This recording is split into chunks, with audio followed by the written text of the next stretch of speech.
कांग्रेस के senior leader और member parliament Manish Tiwari से बात करते हैं। चंडीगढ़ से इस बार चुनाव लड़ रहे हैं। श्री अनंतपुर साहब की बजाय चंडीगढ़ में क्यों टिकट मांगी गई थी या टिकट दी गई, बातचीत करते हैं। मनीष जी, बहुत बहुत स्वागत है आपका। बहुत बहुत धन्यवाद पंकज जी।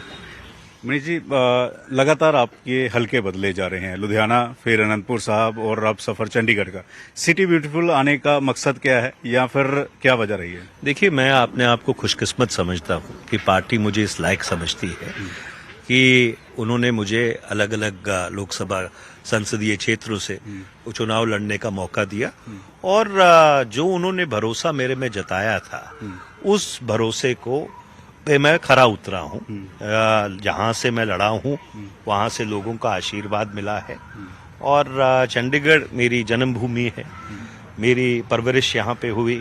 मैं स्कूल यहाँ पे गया, St John's high school 26 sector में, फिर डीएवी कॉलेज में अपनी सियासत शुरू की। डीएवी कॉलेज का अध्यक्ष रहा, पंजाब यूनिवर्सिटी में पढ़ा, फिर दिल्ली यूनिवर्सिटी से लॉ की और मेरे पिताजी जो पंजाबियत के आरंभदार थे, नामजद सदस्य थे राज्यसभा के, आतंकवादियों ने उनकी हत्या इसी शहर में की। मेरी माताजी ने अपनी पूरी जिंदगी पीजीआई चंडीगढ़ में जो बीमारों की सेवा में व्यतीत की है। तो हमारा एक बहुत घनिष्ठ संबंध है इस शहर के साथ और मुझे इस बात का फक्र है कि पार्टी ने मुझे इस लायक समझा। और देखिए, लोकसभा का चुनाव कोई म्यूनिसिपल कॉरपोरेशन का चुनाव नहीं होता। श्री नरेंद्र मोदी जी गुजरात के मुख्यमंत्री थे 2014 में। वो बनारस क्यों गए चुनाव लड़ने के लिए? बनारस तो उनकी जन्मभूमि नहीं है, पर वो बनारस गए चुनाव लड़ने के लिए। राजनाथ सिंह जी लखनऊ से चुनाव क्यों लड़ते हैं? कोई लखनऊ उनकी जन्मभूमि तो नहीं है। इसी तरह से आपके अकाली दल ने दलजीत सिंह चीमा जी जो रोपड़ से एमएलए थे उनको भेजा गुरदासपुर चुनाव लड़ने के लिए। तो ये लोकसभा का एक बड़ा चुनाव होता है, व्यापक मुद्दों के ऊपर चुनाव होता है और इसलिए ये जो बात है ये कोई ज्यादा मायने नहीं रखती। लेकिन बीजेपी इस बार नारा दे रही है कि 400 के पार, कह रहे हैं कि चंडीगढ़ भी जीतेंगे, हम पंजाब में भी ज्यादा सीटें जीतेंगे और इस बार पिछली बार के मुकाबले भी हम जो है वो ज्यादा जीत हासिल करेंगे। 150 आ जाएं तो गनीमत होगी। मुल्क का माहौल बदला हुआ है। देखिए, केरल, तमिलनाडु, कर्नाटक, आंध्र प्रदेश, तेलंगाना, महाराष्ट्र, इनकी गिनती तो आके गुजरात से शुरू होती है, वो भी थोड़ी बहुत। तो इसलिए पूरा जो दक्षिण भारत है इनके खिलाफ विरोध में खड़ा हुआ है। पंजाब में आप देख ही रहे हैं कि भाजपा वालों को गांव में नहीं घुसने दिया जा रहा। वहां पे बोर्ड लगाए हैं लोगों ने कि आपने हमको तो बॉर्डर पे नहीं दिल्ली नहीं जाने दिया, हम आपको गांव में नहीं घुसने देंगे। ये जो मिथ्या है, ये अपने आप को गुमराह करने की जो कोशिश है, जो डिल्यूजनाइटस है, इससे सियासत नहीं चलती।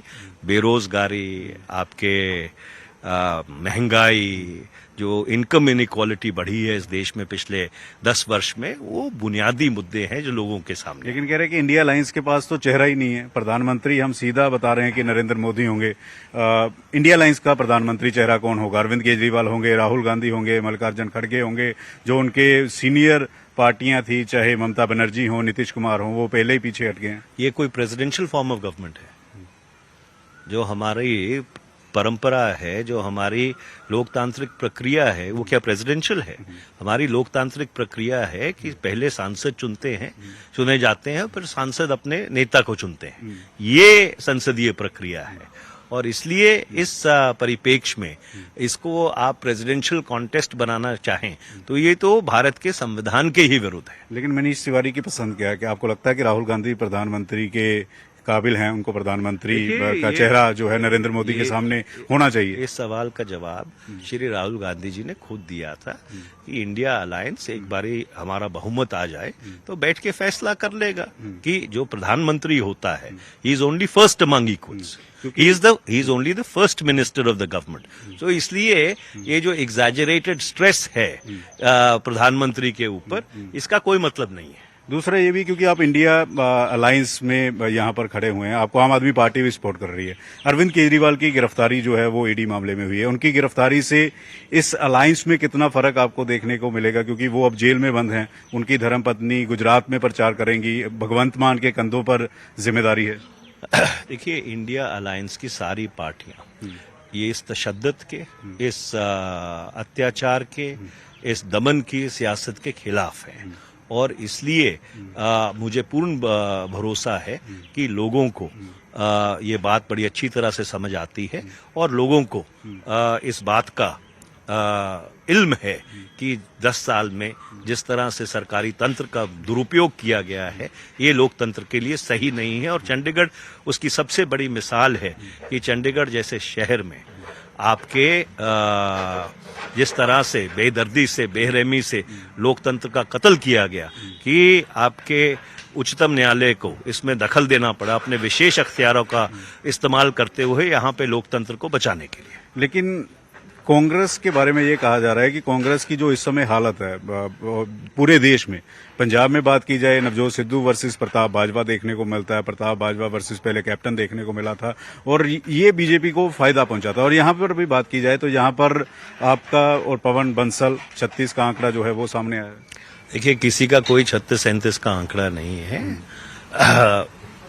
थोड़ा बहुत मनमुटाव होता है, वो अपने आप सुलझ जाता है और आप देखेंगे कि सारी कांग्रेस इकट्ठी होकर चुनाव लड़ेगी। लेकिन आपको लगता नहीं कि इससे नुकसान होता है? कोई नुकसान नहीं होता। लोग जो इस देश के बड़े मुद्दे हैं उन बड़े मुद्दों को मद्देनजर रखते हुए अपना फैसला करते हैं। बीजेपी ये भी कहती है कि चंडीगढ़ में कांग्रेस और आम आदमी पार्टी इकट्ठी है लेकिन पंजाब में एक दूसरे के खिलाफ है। तो ऐसा कोई ये पहली बार थोड़ी हुआ है। वामपंथ और हम केरल में एक दूसरे के खिलाफ लड़ते रहे हैं, पश्चिम बंगाल में एक दूसरे के खिलाफ लड़ते रहे हैं, पर जब राष्ट्रीय मुद्दे आते हैं, इस देश में लोकतंत्र को बचाने की बात आती है, इस देश के संविधान को बचाने की बात आती है, डॉक्टर बाबा साहब भीमराव अम्बेडकर जी ने जो संविधान को सिरजा था, तो उस समय हम लोग सारी राष्ट्रवादी और प्रगतिशील ताकतें इकट्ठी खड़ी होती हैं। 2-3 छोटे छोटे सवाल हैं। एक तो बीजेपी आप कह रहे हैं कि 150 से ऊपर नहीं जाएगी, लेकिन बीजेपी राम मंदिर और अयोध्या को लेकर कह रहे हैं कि पूरे देश में एक अलग लहर बनी है और इस बार 400 के पार राम मंदिर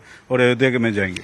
देखिए, ऐसा है कि भगवान राम में सबकी आस्था है, मंदिर सब जाते हैं, गुरुद्वारे सब जाते हैं, गिरजाघर सब जाते हैं, मस्जिद सब जाते हैं, जिसका जो धर्म है उसमें आस्था रखता है। तो पर जो बुनियादी मुद्दे हैं लोगों के सामने, वो बुनियादी मुद्दे बेरोजगारी के, महंगाई के अपनी ही जगह खड़े हैं। दूसरा, बीजेपी 370 की बात करती है कि जम्मू कश्मीर में जो हमने कर दिया वो कोई पार्टी सोच ही नहीं सकती थी, कर ही नहीं सकती थी। इसको लेकर भी वो लेकर चल रही है। फिर पिछले 5 साल से जम्मू कश्मीर में चुनाव क्यों नहीं करा लिए? अगर आपका जो फैसला है उसका इतना ही जन समर्थन है तो पिछले 5 साल में चुनाव क्यों नहीं करवा लिए? पूरे देश में चुनाव हो रहे हैं, जम्मू कश्मीर में आपने विधानसभा के चुनाव करवा लेते, पता लग जाता कि आपके फैसले को जन समर्थन है कि नहीं। लास्ट 2 सवाल हैं, थोड़ा सा चल भी लेते हैं, आपका टाइम थोड़ा सा और लेंगे।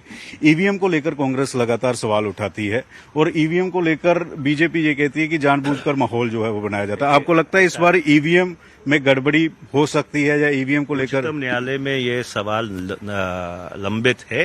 हमने और बाकी लोगों ने, कांग्रेस पार्टी ने नहीं, बाकी कंसर्न लोगों ने ये गुहार लगाई है कि जो रिप्रेजेंटेटिव सैंपल है वीवीपैट का वो अधिक से अधिक होना चाहिए। लास्ट सवाल, क्योंकि पंजाब की राजधानी से आप चुनाव लड़ रहे हैं, चंडीगढ़ से, चंडीगढ़ को लेकर पंजाब की तमाम सियासी पार्टियां ये कहती हैं कि अकेला चंडीगढ़ जो है वो सिर्फ पंजाब को देना चाहिए, हरियाणा को नहीं देना चाहिए।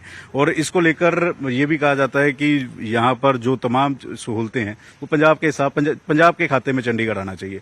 आप कई बार ये कह चुके हैं कि चंडीगढ़ को अलग से राज्यसभा एक सीट मिलनी चाहिए, तो किस तरह से आप देखते हैं? तो हरियाणा वाले क्या कहते हैं चंडीगढ़ के बारे में?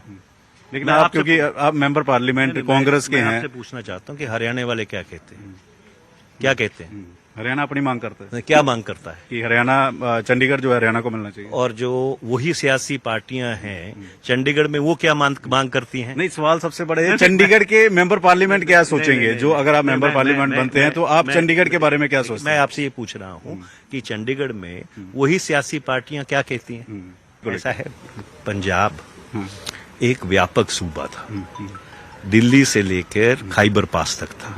1901 में पंजाब का पहला विभाजन हुआ जब नॉर्थ वेस्ट फ्रंटियर प्रोविंस बना, और फिर जब उजाड़ा पड़ा, हिंदुस्तान पाकिस्तान बटा, तो पंजाब भी बटा।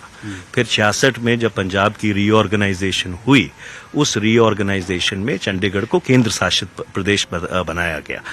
इतिहास सदा आगे चलता है, पीछे नहीं मुड़ता। चंडीगढ़ 58 साल से केंद्र शासित प्रदेश है, और ये एक सिटी स्टेट तो बन सकता है। भाई कोई पंजाब से जमीन नहीं चाहिए, कोई हरियाणा से जमीन नहीं चाहिए, पर एक सिटी स्टेट, यूनियन टेरिटरी से सिटी स्टेट तो बन सकता है, जैसे पुडुचेरी है या नेशनल कैपिटल टेरिटरी दिल्ली की है।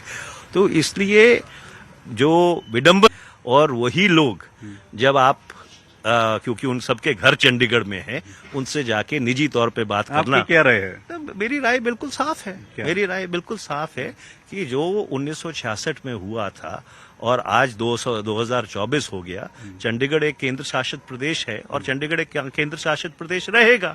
हो सकता है कि फ्यूचर में ये ऑटोनोमस सिटी स्टेट बन जाए, पर इतिहास कभी वापस नहीं मुड़ता। लास्ट सवाल है, चलते हैं चुनावी बॉन्ड को लेकर। बीजेपी ये कह रही है कि इससे पारदर्शिता आई है, इससे राजनीति साफ हुई है। कांग्रेस कह रही है कि ये सबसे बड़ा घोटाला है। तो किस तरह से चुनावी बॉन्ड को लेकर आप देखते हैं? उच्चतम न्यायालय का फैसला अपने संज्ञान में नहीं लिया। अगर उच्चतम न्यायालय, अगर इलेक्टोरल बॉन्ड इतने ही अच्छे होते तो फिर उच्चतम न्यायालय ने उसको खारिज क्यों कर दिया? क्यों खारिज कर दिया? क्योंकि पारदर्शिता था ही नहीं, इंस्टीट्यूशनलाइज करप्शन थी। ठीक है, धन्यवाद मनीष जी। तो मनीष तिवारी जी के पास समय कम था, लेकिन तमाम मसलों पर डिटेल में जो है वो बात की। कैमरामैन जिंदर के साथ पंकज भाई, न्यूज 18 चंडीगढ़।